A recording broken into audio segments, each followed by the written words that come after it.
What the War on Poverty was and still is. The War on Poverty was Lyndon B. Johnson's ambitious 1960s campaign to dramatically cut U.S. poverty by attacking its causes through education, jobs, healthcare, civil rights, and social services, rather than just handing out short-term relief. It was a core part of his Great Society agenda, which tried to make prosperity and opportunity more widely shared, especially for children, the elderly, and racial minorities. Johnson launched it in his January 8, 1964, State of the Union, when about 1/5 of American families, roughly 19 to 20%, were officially poor, with poverty especially concentrated in inner cities, the rural South, and among older Americans. Influenced by works like Michael Harrington's The Other America, Johnson argued that modern America could afford to end poverty if it invested in people's skills, health, and communities. Major laws and new programs in the 1960s at the legislative level. The War on Poverty was not a single law but a cluster of bills passed between 1964 and 1967. Key pillars you may know: Economic Opportunity Act of 1964, EOA, created the Office of Economic Opportunity, OEO, as a central agency to run anti-poverty initiatives.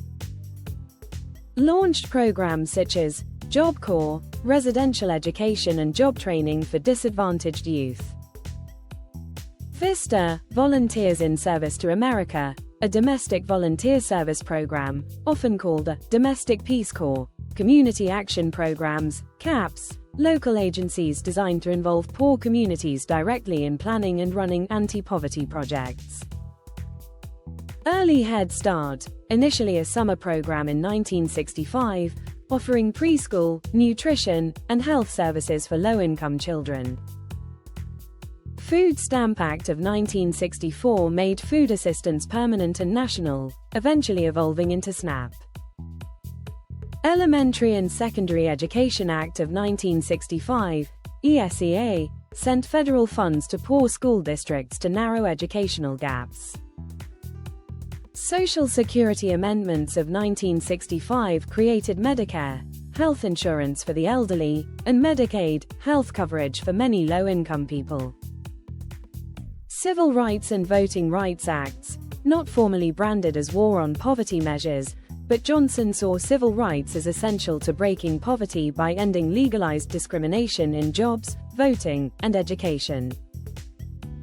These programs together aim to improve early childhood development, keep seniors and the poor healthier, boost schools in poor areas, train workers, and give poor communities some say in local policy.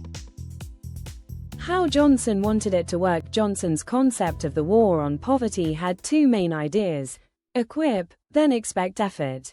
He wanted to equip poor Americans with education, training, and healthcare so they could carry their own weight, not get something for nothing. Local empowerment. Through community action programs, the OEO pushed money into local organizations and insisted that the poor themselves have maximum feasible participation in designing and running programs.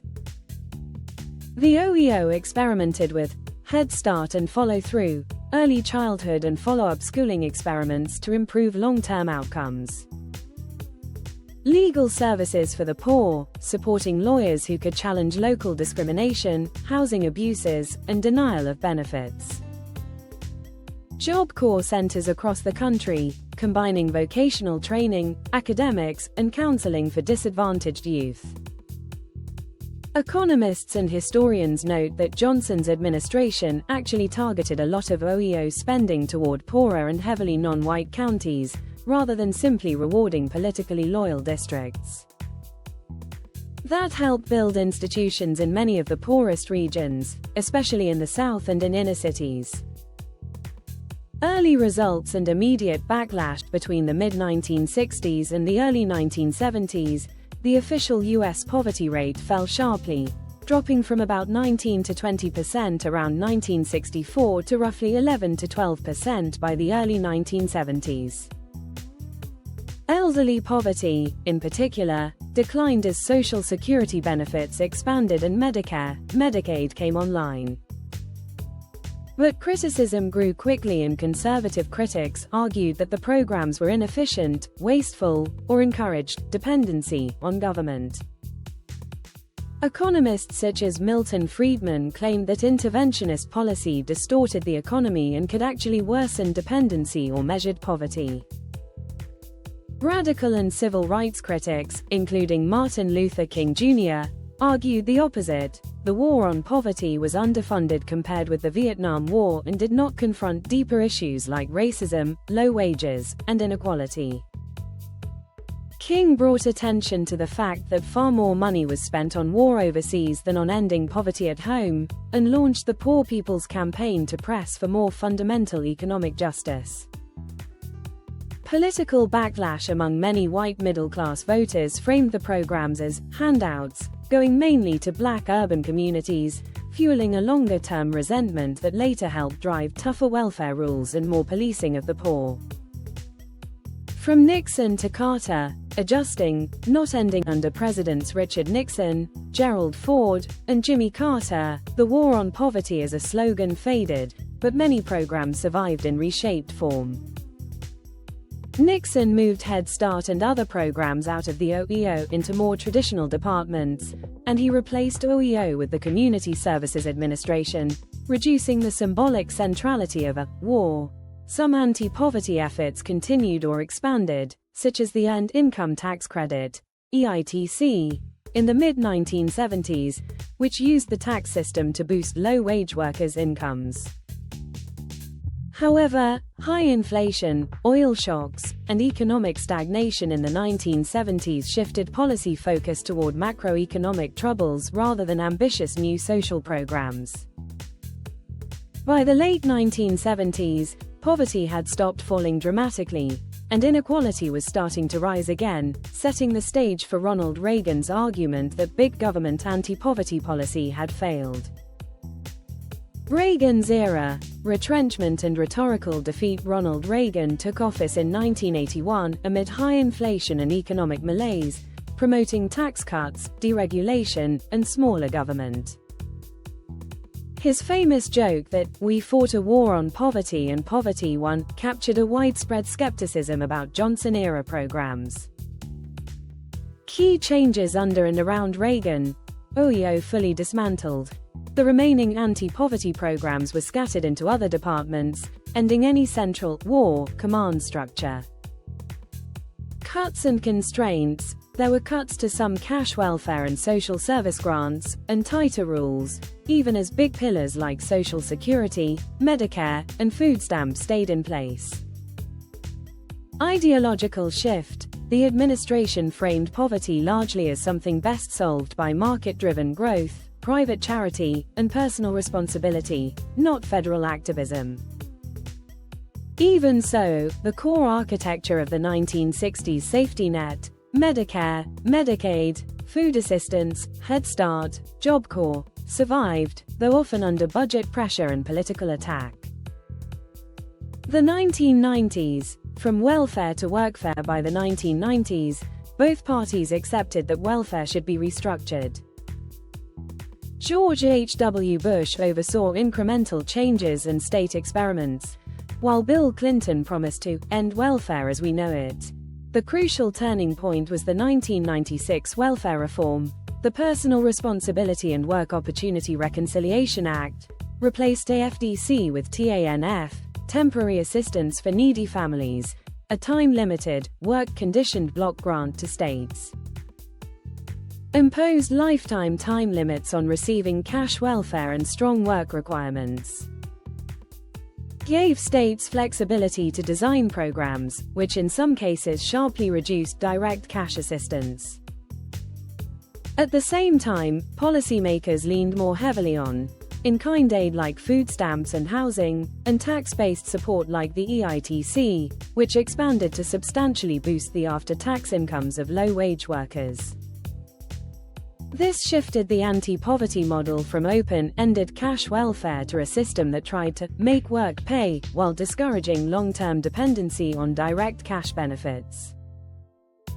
2000s. Great Recession and the hidden safety net under George W. Bush, the war on poverty language was almost absent, but its legacy operated in the background.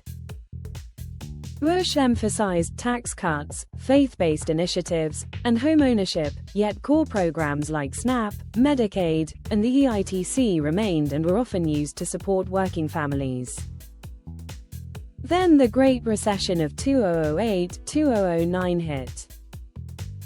Massive job losses and a housing crash threatened to push millions into deeper poverty. Under the late Bush and then Barack Obama, the federal government expanded unemployment insurance, temporarily increased SNAP benefits, used stimulus bills and tax credits to sustain demand and protect incomes. Studies using broader poverty measures, which count taxes and non-cash benefits, show that these policies prevented a large spike in poverty, even though official poverty rose. This revealed how much of the war on poverty's legacy had become a quiet shock absorber used most visibly in crises. Obama, modernizing without the war branding. Barack Obama did not revive the phrase war on poverty, but many of his major policies built on that framework. Affordable Care Act, ACA, expanded Medicaid in many states and created subsidized insurance marketplaces, greatly reducing the uninsured rate among low-income people. Expanded tax credits and benefits. During and after the recession, the administration strengthened the EITC and child tax credit and supported extended unemployment benefits. Using the supplemental poverty measure, which includes government benefits, researchers found that social programs, including those rooted in the 1960s, cut poverty far more than the official statistics implied. Children and seniors in particular saw large reductions in poverty because of Social Security, SNAP, Medicaid, and tax credits.